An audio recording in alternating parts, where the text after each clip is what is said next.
बिस्मिल्लाहिर्रहमानिर्रहीम। अस्सलाम वालेकुम। Welcome to my YouTube channel. आज मैं आपके लिए रेसिपी लेके आई हूँ। बहुत ही मज़ेदार किस्म के हम बनाएंगे तुर्किश बिस्किट्स। बहुत ही सिंपल और आसान रेसिपी है। सिर्फ 4 चीज़ों से मिलकर हम ये बना लेंगे और इसको हम बनाएंगे तवे पे, बग़ैर किसी ओवन के, बग़ैर किसी बीटर के, बग़ैर किसी बटर के, और घर में मौजूद इंग्रेडिएंट्स के साथ आप इसको बना सकते हैं। बहुत ही खस्ता मज़ेदार किस्म के। तो चलिए जल्दी से अपनी रेसिपी स्टार्ट करते हैं। सबसे पहले हम इसका बैटर बना लेंगे, जिसके लिए मैंने यहाँ पे बोल में ऐड कर दी है चीनी हाफ़ कप, और पाउडर्ड शुगर मैंने यूज़ की है। चीनी लेके आपने उसको पीस लेना है। और साथ ही मैं यहाँ पे ऐड कर रही हूँ घी, क्लेरिफाइड बटर जिसको बोलते हैं, और ये 1/3 कप मैंने ऐड किया है। मक्खन यूज़ नहीं किया मैंने, ये नॉर्मल जो घी हर घर में जो मौजूद होता है वो मैंने ऐड किया है। और ये मेल्टेड फॉर्म में नहीं है, रूम टेम्परेचर पे है, क्योंकि विंटर्स हैं तो ये थोड़ा सा आपको ऐसे मतलब कि बहुत ज़्यादा लिक्विड फॉर्म में नहीं नज़र आ रहा। इसी फॉर्म में आपने घी लेना है। अगर आप समर्स में बना रहे हैं तो आपने जो है ना इसको थोड़ी देर के लिए फ्रिज में रख देना है, और फिर आपने इसके अंदर ऐड करना है। 1/3 कप मैंने घी ऐड किया है और हाफ़ कप चीनी ऐड की है। नॉर्मल इसकी मिठास होगी। अगर आप शुगर थोड़ी ज़्यादा पसंद करते हैं, ज़्यादा मीठे बिस्किट पसंद करते हैं आप, तो आप इसमें 2 टेबलस्पून पिसी हुई चीनी और भी ऐड कर सकते हैं। बस अब हमने इसको सिंपल इसी हैंड विस्क के साथ बहुत अच्छे से जो है ना वो फेंट लेना है, बीट कर लेना है, कि इसका क्रीमी सा फ्लफ़ी सा टेक्सचर हो जाएगा। ऐसे जैसे बटरी सा, क्रीमी सा जो है ना आपको ये टेक्सचर फ़ील होगा। यहाँ देखिए मैं इसको बीट करती जा रही हूँ। 3 से 4 मिनट में इसका जो है ना ये अच्छा सा टेक्सचर आ जाएगा। आप चाहें तो इसको बीटर के साथ भी बीट कर सकते हैं, लेकिन मैं इसको हैंड विस्क के साथ ही अच्छे से जो है ना वो मिक्स कर रही हूँ, बीट कर रही हूँ। यहाँ देखिए कितना अच्छा सा जो है ना हमने इसको बीट कर लिया है। अब यहाँ पर मैं ऐड करूँगी इसके अंदर रूम टेम्परेचर का 1 अंडा। 1 एग इसके अंदर हम ऐड कर देंगे, और रूम टेम्परेचर पे होना चाहिए। साइज़ का कोई इशू नहीं है, छोटा बड़ा जो भी आपके पास अवेलेबल है वो आपने इसके अंदर ऐड कर देना है। बस रूम टेम्परेचर पे होना चाहिए। और ये मैंने इसके अंदर ऐड किया, और उसके बाद इसको भी हम बहुत अच्छे से ऐसे ही फेंट लेंगे हैंड विस्क के साथ ही। अगर आपके पास मेजरिंग कप नहीं है तो आप कोई सा भी चाय का कप लेके उसकी मेजरमेंट से सारे इंग्रेडिएंट्स डालेंगे, तब भी आपके बहुत अच्छे से जो है ना वो बिस्किट्स बनकर तैयार हो जाएंगे। मीन्स के जो चाय वाला कप होता है उसी की मेजरमेंट से घी, चीनी और जो मैदा हम इसके अंदर डालेंगे वो आपने उसी एक ही कप की मेजरमेंट के साथ इसके अंदर डालना है। यहाँ मैंने इसको अच्छे से बीट कर लिया था कि अंडा जो है वो चीनी और घी के साथ मिक्स हो गया। अब इसमें अच्छी सी जो है ना टेस्ट और फ्लेवर के लिए, अंडे के महक को दूर करने के लिए मैंने वनीला एसेंस डाला है हाफ़ टी स्पून, और साथ ही टेस्ट को इन्हेंस करने के लिए मैंने इसके अंदर फ्यू ड्रॉप्स जो है ना वो लेमन एसेंस के डाले हैं। ये ऑप्शनल है, अगर है तो डाल दें, अगर नहीं है तो आप स्किप भी कर सकते हैं। बस वनीला एसेंस डालेंगे तो भी आपका बहुत अच्छा बेहतरीन से जो है ना बिस्किट्स बन जाएंगे। लेकिन अगर आपके पास एसेंस नहीं है फ़र्ज़ करें, तो आप यहाँ पे इलायची पाउडर भी ऐड कर सकते हैं। इलायची पाउडर नहीं है तो जब आप चीनी पीसें तभी आप इसके अंदर जो है ना वो 2-3 जो है इलायची, हरी इलायचियाँ ऐड करके उसको भी साथ ही ग्राइंड करके इसमें ऐड कर सकते हैं, तो अंडे की महक आपकी ख़त्म हो जाएगी। यहाँ इसको मैंने अच्छे से मिक्स कर लिया। अब मैंने यहाँ पे मैदा ऐड किया है अभी 1 कप, और इसके साथ ही मैं इसके अंदर 1/4 कप और मैदा ऐड करूँगी। बस यही मैदा इसमें जाएगा। साथ ही हाफ़ टी स्पून इसके अंदर बेकिंग पाउडर ऐड कर देंगे। अगर आपको लगे आगे मैदा कम है तो आप और ऐड कर सकते हैं। अच्छे से सिफ्ट कर लिया ताकि कोई भी गुठलियाँ हैं, लम्स वगैरह हैं, वो सब रिमूव हो जाए। और उसके बाद इसको दोबारा से हम मिक्स करेंगे। चाहे तो स्पून के साथ कर लें, हाथों के साथ कर लें, या इसी हैंड विस्क के साथ भी आप इसको कर सकते हैं। और जो आपके पास होता है बीटर, उसके साथ भी आप इसको मिक्स कर सकते हैं। यहाँ देखिए मैंने इसको जो है ना वो मिक्स कर लिया। अब बाकी का काम हम हाथों की मदद से करेंगे।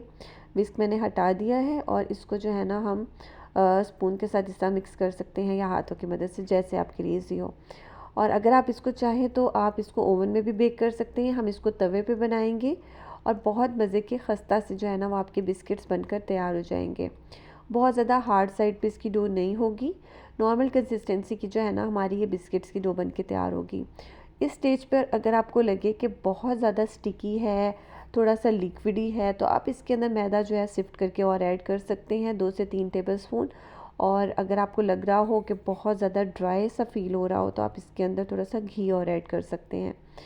यहाँ देखिए मेरी डो बहुत ही बेहतरीन सी जो है ना बन गई है, और ये थोड़ी सी सॉफ्ट साइड पे इसकी डो है।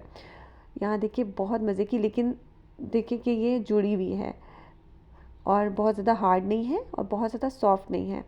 बहुत मज़े की जो है ना, ये देखिए हमारी ये इसके बिस्किट्स बनेंगे। अब यहाँ पे मैंने अपनी बेकिंग डिश को पहले से ही तैयार करके रख लिया था, हल्का सा ऑयल से ग्रीस करके बटर पेपर लगा के। बटर पेपर नहीं है तो आप ऐसे डायरेक्ट भी इसको जो है ना वो बना सकते हैं। अब इसके नॉर्मल साइज़ के मैंने कुकीज़ बनाए, सिंपल राउंड, और उसके ऊपर नाइफ़ की मदद से इस तरह से जो है ना मैंने इसके ऊपर लाइंस लगा ली हैं। बहुत ही सिंपल आसान है। दोबारा से आपको दिखाती हूँ। ये देखिए एक कुकी बनाया और लाइंस इस तरह से जो है ना आपने बटर नाइफ़ से या सिंपल नाइफ़ से आपने इसके ऊपर इस तरह से बना लेनी है, ताकि जब ये बेक हो तो इसके ऊपर बहुत अच्छा सा जो है ना एक टेक्स्चर आएगा। सिंपल ऐसे भी राउंड भी बेक कर सकते हैं और इस तरह से आप लाइंस भी लगा सकते हैं। इसी तरह से मैंने बाकी के सारे बिस्किट जो है ना वो बनाकर अपनी बेकिंग ट्रे के ऊपर रख दिए। थोड़े से आप इसको फासले पे रखेंगे, क्योंकि जब भी आपने इसमें बेकिंग पाउडर डाला है थोड़े से ये जो है फूलेंगे, तो इसके लिए आपने इसको थोड़ी सी स्पेस देनी है।